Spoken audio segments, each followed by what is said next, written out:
U.S. stocks rallied Friday, rebounding off the bear market lows to notch the first weekly gain of the month as investors tempered expectations for the Federal Reserve's plan to hike interest rates.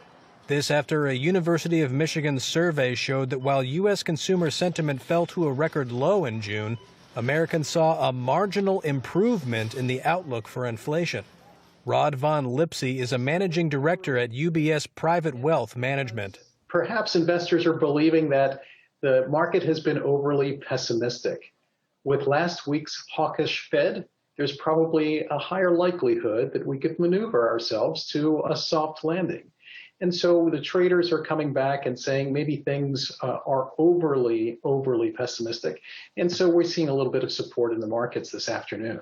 The Dow climbed more than 800 points to end almost 2.7% higher. The S&P 500 rose 3%, snapping a 3-week losing streak, while the Nasdaq soared 3 1/3% higher.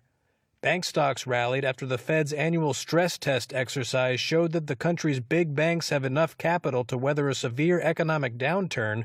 Shares of FedEx jumped after issuing a stronger than expected full-year profit forecast, and tech stocks, which have been battered so far this year, staged a comeback, with Meta Platforms, Alphabet, and Netflix each posting gains of more than 5%.